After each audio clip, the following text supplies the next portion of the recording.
बिस्मिल्लाहिर्रहमानिर्रहीम। अस्सलाम वालेकुम। नाइब्स टीवी, मैं हूं मुबारक जवेद। नाज़रीन, आज एक हमारी बहन मिसिस सईद अमेरिका से हमारे साथ, इनके मियाँ के साथ हमने पहले प्रोग्राम किए जो लोगों ने बहुत पसंद किए। सईद साहब के साथ, सईद साहब नए अहमदी हुए थे, उन्होंने बताया कितने मसाइल और कितनी मुश्किलात बनी। तो आज मिसिस सईद हमारे साथ हैं अमेरिका से। चलते हैं उनके पास से। आज ये जो मैंने सोचा कि पूछते हैं कि एक नया अहमदी जब होता है तो उसके साथ ज़िंदगी जो अगर गुजारनी हो तो कितने मसाइल होते हैं या कितनी इजी होती है, क्योंकि ये हमारी बहन पैदाइशी अहमदी है और इनके मियाँ ने बाद में बैत की। जी अस्सलाम वालेकुम। वालेकुम सलाम वरहमतुल्लाहि वबरकातुहू। जी बहुत शुक्रिया, आपने 9 टीवी को टाइम दिया। मैंने कहा कि आपसे आज ये थोड़ा सा जो आज मैं प्रोग्राम कर रहा हूँ मुख्तलिफ है। आप तो माशाल्लाह पैदाइशी अहमदी है ना, जी अल्हम्दुलिल्लाह। तो आपकी फैमिली में कब अहमदियत आई, थोड़ा सा ये भी हमारे नाजरीन को बता दें। ठीक है, मैं आपको बता देती हूँ। जी। मेरा तलक पाकिस्तान से है, जी। डिस्ट्रिक्ट गुजरात से, पंजाब में। जी। तो मेरे दादा अबू ने पहले बैत की थी ना। अच्छा। तो उस वक्त हमारे गांव में अहमदी थे, जी। पहले कोई जी। एक दो जी। अहमदी थे। तो दादा अबू भी इस तलाश में थे, क्योंकि ये मेरे बड़े भाईजान ने मुझे बताया, दादा अबू तो मेरी पैदाइश से पहले फौत हो गए थे। जी। तो ये मेरे बड़े भाईजान ने मुझे सारी बातें बताई है ना। तो ठीक। अम्मी भी बताया करती थी। जी। तो दादा अबू जान को भी ये पैगाम तो कहीं से मिला हुआ था, तो वो इस तलाश में थे, ढूंढ रहे थे। तो उनके ना एक कजन थे जी। दादा अबू के। तो उनसे कहीं बात हुई, तो आपस में बातें करते रहे पहले कि हमने पता करना है कहाँ है, वक्त का इमाम आ गया है। जी। हाँ सलम ने फरमाया था हमें भी पता सही। करना चाहिए, मिलना चाहिए। तो उन्होंने जो दादा अबू के कजन थे ना, जी। उन्होंने एक दिन दादा अबू को कहा कि मेरे दादा अबू का नाम था चौधरी मोहम्मद हुसैन। ठीक। तो जो उनके कजन थे उनका नाम था हसन मोहम्मद। जी। तो उन्होंने मेरे दादा अबू से कहा कि मोहम्मद हुसैन, मैंने ख्वाब में देखा है कि एक पुराना सा कुआं है जी। जिसमें कीचड़ है, गंद है, हम सारे उसमें गिरे हुए हैं ना। अच्छा। और हम सब ने मिलके उठा के तो तुम्हें उस कुएं से बाहर निकाल दिया। वाह। तो मुझे समझ आ गई है कि मिर्जा साहब सच्चे हैं। तो हमने तो इस गंद में ही रहना है, तुम बैत कर लो। अच्छा। तो दादा अबू ने बैत कर ली, जी। वो एमडी हो गए। फिर दादी अम्मा ने भी साथ ही बैत कर ली। उस वक्त दादा अबू के मेरे ख्याल में 3 बच्चे थे ना। जी। मेरे अबू की बाद में पैदाइश हुई है, उनकी अहमदियत कबूल करने के बाद। जी। और जिस बंदे को ख्वाब आई थी, उस खानदान में से अभी तक भी कोई अहमदी नहीं। अच्छा। और वो वैसे ही, वो जो उन्होंने खुद ही कहा था ना हमने गंज में रहना है, वही उनका हिसाब है। वो आपको तो शायद अंदाजा ना हो कि वो मलंग आते हैं तो इस तरह के जी उनके वो बिल्कुल। पीर हैं, वो नंगे और गंदे, वो नाचते। तो इस तरह के उनके है ना। जी। तो जी, फिर दादा अबू ने बात की। फिर ये मेरे अबू थे जब, अबू तो पैदाइशी अहमदी। मेरे जो दादा अबू के भतीजे थे ना, जी। एक भाई के 3 बेटे थे। जी। तो उनकी एक छबे वो ऐसे दरवेश थे ना, जी। मलंग टाइप। सॉरी, मैं एक बात और आपको बता दूं, मेरे दादाबू लोग थे वो 3 भाई थे। ठीक। तो ये दादाबू ने बैत कर ली। इनके फिर जो एक और भाई थे ना, वो एमडी नहीं थे। दादाबू को ये बड़ी परेशानी थी जी। कि ये एमडी नहीं है। अच्छा। तो हमारे गांव में कोई मरकजी नुमाइंदा आया मरकज से। जी। तो दादाबू ने उनको कहा कि वो सैयद खानदान से उनका तल्लक था ना। जी। तो उनको दादाबू ने कहा कि ये मेरे भाई हैं, तो इनको आप समझाएं, कुछ इनके लिए दुआ करें जी। कि ये भी अहमदियत कबूल कर लें। ठीक। उन्होंने कहा अच्छा, आप मुझे इससे मिलवाएं। जी। तो दादाबू उनके पास ले गए। वो उनसे मिले तो उनको उन्होंने कहा कि मैं आपको ये नहीं कहता आप अहमदी हो जाएं, मैं आपको सिर्फ इतना कहता हूँ कि आप ना रोज 2 नफल पढ़ के दुआ किया करें जी और अल्लाह मियाँ से पूछें। ठीक तो ये भी मेरे साथ वादा करें, जो अल्लाह मियाँ आपको बताए वो आपने मुझे बताना है। तो मैं तो यहाँ नहीं होगा, आपने अपने इस भाई को बता दें। ठीक। उन्होंने कहा ठीक है। उन्होंने दुआ शुरू कर ली। कुछ दिन ही गुजरे तो वो सुबह दादा अबू के डेरे पे आ गए जी और उन्होंने कहा कि मैंने वादा किया था मैं नफल पढ़ के दुआ भी करूंगा और मैं उन्हें उनसे ये भी वादा किया था कि मैं बताऊंगा भी जो मुझे अल्लाह मियाँ ने बताया है। जी तो मेरे पे सच खुल गया। तो ठीक। उन्होंने फिर बैत कर ली। अच्छा माशाल्लाह। वो भी एमडी हो गए। एक और भाई के बच्चे थे, वो 3 भाई थे जी जो दादा अबू के भतीजे थे। उनमें एक तो वो दरवेश टाइप थे, एक के दूसरे थे उनकी औलाद ही नहीं थी, जी जो तीसरे थे वो वैसे ठीक ठाक थे लेकिन उनकी शादी नहीं थी हुई ना। ठीक। वैसे समझदार अक्लमंद बाशऊर थे ना, जी तो एमडी नहीं थे। ठीक उन्होंने मेरे दादा अबू से कहा, उनका नाम था चौधरी शरफदीन। ठीक। दादा अबू से कहा कि मोहम्मद सैन मुझे ना एक बच्चा खुदा के वास्ते दे दो। जी दादा अबू ने कहा ज्यादा देख के मांग ली हैं। उन्होंने कहा नहीं, आप मुझे खुदा की खातर एक बच्चा दे दो। ठीक दादा अबू ने कहा ले लो, कौन सा लेना है। मेरे अबू जी का नाम था मोहम्मद आहद। ठीक। उन्होंने कहा मुझे ये मोहम्मद दे दो ना, मैं ये ले लेता हूँ। जी छोटे थे मेरे, 5-6 साल के होंगे। जी उन्होंने ले लिया, पाला पढ़ाया रखा, सब कुछ किया। वो एमडी नहीं थे ना, अच्छा बाकी सारी फैमिली। ठीक। अब वो तो पैदाइशी एमडी थे, लेकिन वह जिस घर में बंदा रहता है तरबियत तो फिर उसी घर की होती है। बिल्कुल ऐसे ही है। जी, जब शादी की बारी आई तो रिश्ते के लिए मेरे दादा अबू गए ना, जो सगे थे चौधरी मोहम्मद हुसैन साहब, जी वो रिश्ते के लिए गए। तो सियालकोट में मेरे अबू की शादी हुई। मेरे नाना का नाम है चौधरी मोहम्मद हुसैन। जी तो वहां गए तो रिश्ता हो गया। उस वक्त सादा लोग थे, कोई आगे ना इतना देखता था ना कोई इतनी तहकीक करता था। उन्हें यही था कि ये अच्छा मुखलस बंदा है, इसी का बेटा है। जी शादी हो गई। दादा नाना अबू आए और वो भी एक बात है कि मेरे नाना अबू जो थे ना, जी उनकी काफी जमीन थी ना। अच्छा तो दादा अबू की जमीन जायदाद इतनी नहीं थी। ठीक। तो नाना अबू को ये था कि इनका पता नहीं मजहबी दिलचस्पी कितनी है। तो नाना अबू आए और दादा अबू से पूछा कि चल साहब आप चंदे देते हैं। जी तो वो बताते हैं कि दादा अबू ने अंदर से ना एक वो उस जमाने में वो मट्टी के घड़े ही होते थे, जो चीजें संभालनी होती थी उसमें डाल देते बिल्कुल थे। बिल्कुल ऐसे ही था। तो वो निकाल के ले आए। तो उन्होंने रसीदें निकाल के दिखाई और नाना अबू जी को कहा कि चौधरी मोहम्मद हुसैन साहब, मेरे साथ आप जमीन जायदाद का मुकाबला नहीं कर सकते। मेरी वो कम है लेकिन चंदू में मैं आपसे पीछे नहीं हूँ। माशाल्लाह। तो वो नाना अबू को भी तसल्ली हो गई कि अच्छा मुखलस खानदान है। चले शादी हो गई। अम्मी जब यहाँ आई जी तो अम्मी जिस घर गई तो वो तो गैर अहमदी थे। अच्छा अम्मी के लिए भी बड़ी तकलीफ की बात थी। बाकी मेरा जो ननियाल है वो अल्लाह के फजल से बड़ा मुखलस खानदान है। इस वक्त मेरे नाना अबू की नस्ल से माशाल्लाह 6 मुरब्बी सिल्फ हैं। माशाल्लाह। दादा अबू की नस्ल से माशाल्लाह 5 मुरब्बी सिल्फ हैं। माशाल्लाह। अभी कुछ बन रहे हैं। अच्छा तो हाँ जी, वो फिर जब अम्मी आई तो अम्मी जान जुम्मे पे जाती थी जी तो घर वाले मुखालफत करते थे। ठीक। एक दिन ये होता था कि हम चौधरी लोग हैं, हमारी बहू मस्जिद जाए। जी तो उस वक्त और ये आजकल की जिस तरह के मौलवी भी सिद्धांत है, इसी तरह के उस वक्त के भी लोग थे, कोई सादा थे। बिल्कुल ऐसे ही, क्योंकि गैर अहमदियों की तो औरतें नहीं ना जाती मस्जिदों में। जी मैंने कहा गैर अहमदी जो है उनकी औरतें मस्जिदों में नहीं जाती ना। हाँ जी, अब तो कुछ जाना शुरू हो गया लेकिन उस वक्त नहीं थी जाती ना। ठीक। जी जी उस वक्त की बात तो कर रहे हैं। जी हाँ जी, तो अम्मी जान बताती थी जब मैं जुम्मा पढ़ के आती थी तो वो मुझे बर्तनों को हाथ नहीं से लगाने देते। अच्छा। मुझे कहते थे जाओ जाके नमाजें पढ़ो, जाओ जाके जुम्मे पढ़ो ना।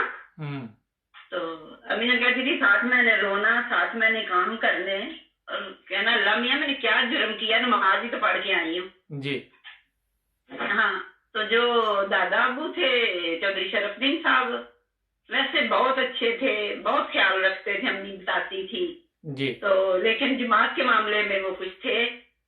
तो वो फिर जब कभी जाना नाना अबू के पास, तो वो एक अक्सर सूफ भी होता है ना कि ये इतना जमीन वाला है, इतना चौधरी बंदा है और इसने हमें रिश्ता दे दिया है। ये भी है। तो फिर बंदा जरा उसकी बातें भी सुन लेता है। हाँ जी। जी। तो वो नाना अबू ने ना उनको, जब भी इन्होंने जाना या नाना अबू ने आना, तो उन्होंने इनको ना तबलीग करनी। ठीक। एक दिन एक बात, काफी उनकी बातें सुननी माननी। एक दिन उनकी बात पे कहते हैं ये दादा अबू चौधरी शरफुद्दीन साहब जी। कि ठीक है, जब हमारे पास कुरान करीम है, सारी चीजें हैं, जी। तो क्या जरूरत है इमाम मेहदी की अच्छा। या मिर्जा साहब को मानने की? उस वक्त वो यही कहते थे। बिल्कुल। तो नाना अबू जी ने फिर ना उनको शेर कुछ पढ़ के सुनाए। जी। तो उन्होंने, उसका ये मतलब था कि ये जो होती है ना भैंस थे, जी। बेशक चारा और जमीन खुली हो, लेकिन उनको भी चराने के लिए एक बंदे की जरूरत होती है। बहुत अच्छी बात। हाँ। तो हमें भी संभालने के लिए बेशक ये सारी तालीम है, कोई बंदा होना चाहिए कंट्रोल करने के लिए, समझाने के लिए, बताने के लिए। जी। तो फिर उनको इस बात की कुछ समझ आ गई और काफी हद तक ना मुतमिन हो गए ना। जी। ये बात तो दुरुस्त है। फिर घर में ना वो उस तरह की मुखालफत अम्मी और अब्बू की ना रही। जी। जलसे पे जाने की इजाजत दे देते थे, ठीक। लेकिन जब वो वापस आते थे तो फिर एक तो वो पीछे से अकेले, वो जमींदारा काम संभालना, वो भी गुस्सा चढ़ाता था, 3 दिन लगाए हैं। जी। और ये भी होता था कि ये जलसे पे गए हैं।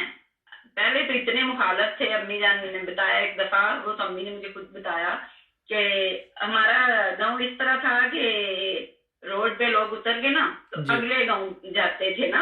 ठीक। वहां कोई ट्रैफिक का बंदोबस्त नहीं था, तो जी। रास्ते में हमारा डेरा आता था। जी। तो कोई एक आदमी गुजर के गया, तो उसने दादा अबू जी को सलाम कहा, तो दादा अबू उसको गालियां दे रहे थे। वो बंदा अहमदी था ना। अच्छा।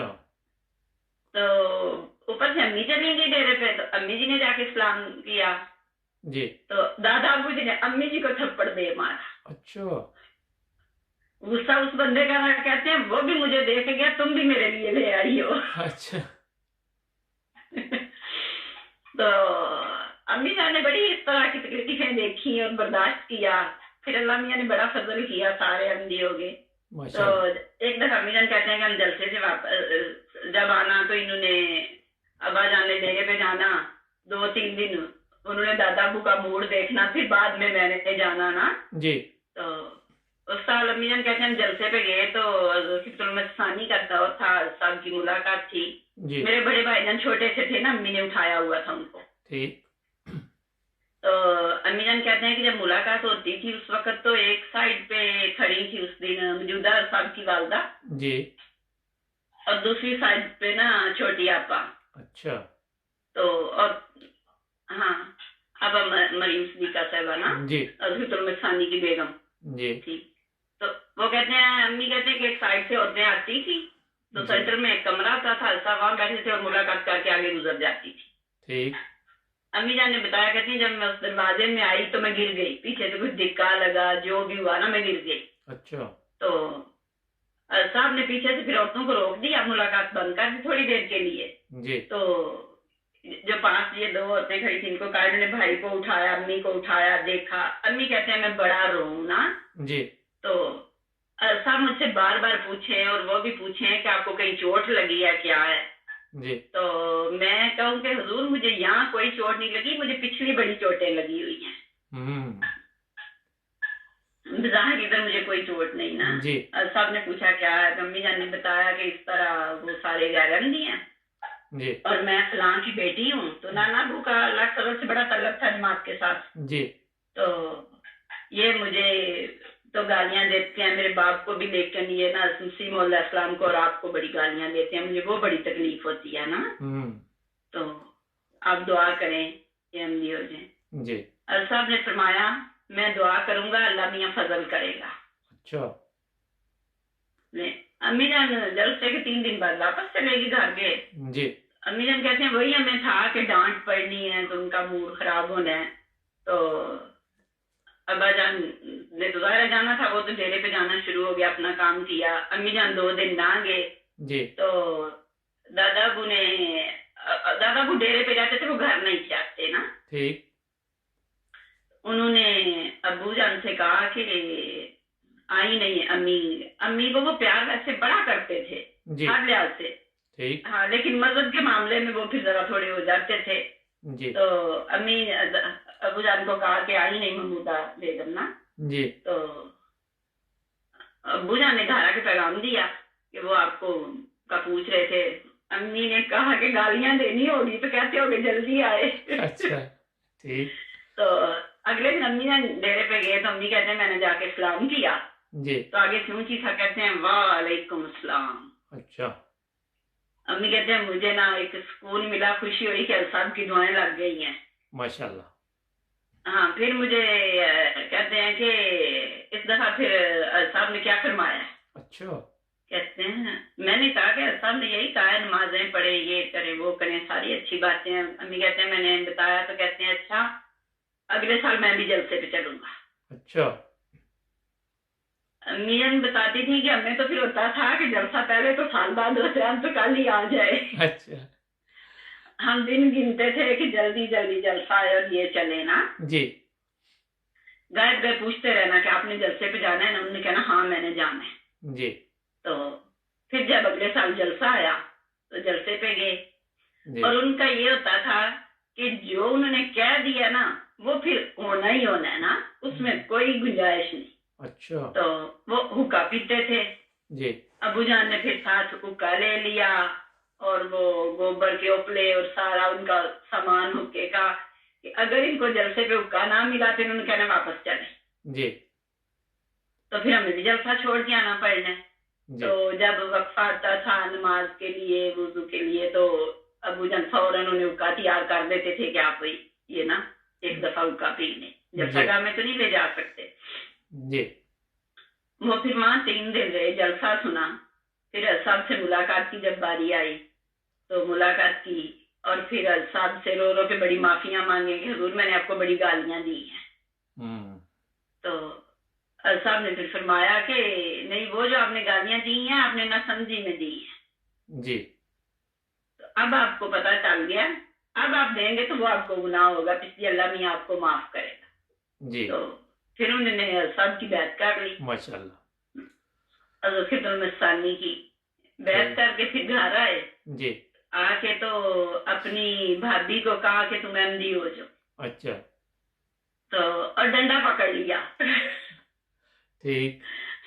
कहा तुम बैत करो नहीं तो मैं तुम्हें मारना है। अच्छा। तो अम्मी जान बताती थी, अम्मी कहते हम उनको मना करते थे कि देखें हमने आपकी डंडे से बैत करवाई है कोई। जी। वो तो कुछ कहते भी नहीं, इतना आपको इतना तंग भी करते थे। जी। तब उन्होंने कहा नहीं मुझे तो पता ही नहीं था, अब मुझे समझ आ गई है ना। हाँ जी। कि जमात सच्ची है। जी। अब ये मान ले। फिर उन्होंने भी बैत कर ली माशाल्लाह। तो एक हमारे गाँव का था गैर अहमदी इमाम। जी। तो वो दादाबू का बड़ा दोस्त था, वो दादाबू को भड़काता रहता था ना। जी। जमात के खिलाफ। जी। तो वो जब हम दादाबू के पास डेरे पे एक दिन आए और उनको कहते हैं कि आप भी वहां गए थे, उनके रब से मिल आए हैं। अच्छा। तो दादाबू ने वही डंडा पकड़ा, वो हर वक्त अपने पास ना एक लंबा सा डंडा रखते थे। अच्छा। वही पकड़ा और उसको उसके पीछे लग गए। तो उसको कहा मैं तुम्हारी टांगें तोड़ देनी है, तुमने इतना साथ डाला, मेरे बच्चों के साथ भी मेरी लड़ाइयां करवाई और मुझे जमात के साथ भी मुतनफर करते रहे। जी। फिर वो आगे चढ़ के भाग गया, फिर लोगों ने छुड़ाया, उनका रहने दो कोई नहीं ना। जी। वो कहते इसकी मैंने टांगे ही तोड़ देनी है ये साथ डालता। फिर वो उसके बाद नहीं ना हमारे डेरे पे आया ना, उसने कोई अल्लाह मियां उनके भी दर्जात बुलंद करे। आमीन। तो नहीं कोई साथ डाला ना। जी। तो फिर बाकी फैमिली भी एमडी होगी अल्हम्दुलिल्लाह, बहुत अच्छा वक्त गुजरा। अच्छा अब ये है, ये नाजरीन प्रोग्राम का पहला हिस्सा है, मगर जिस मकसद के लिए आज ये प्रोग्राम किया गया था वो मकसद अभी शुरू होने वाला, वो दूसरे हिस्से में आप देखेंगे। इनकी शादी एक जहाँ पे हुई सईद साहब से, उन्होंने बाद में बैत की। मैं ये पूछना चाह रहा था इनसे कि इनको किन मुश्किलात का सामना करना पड़ा मगर क्योंकि ये पहला प्रोग्राम बहुत दिलचस्प था और ये भी ईमान अफरोज़ वाक़यात में शामिल होता है, तो मैं इनका शुक्रिया अदा करता हूँ। नाज़रीन, हमारे दूसरे प्रोग्राम में आप दूसरे हिस्से पार्ट 2 में बाकी का आप प्रोग्राम देखेंगे। जी, आपका भी बहुत शुक्रिया। मिलते हैं ब्रेक के बाद।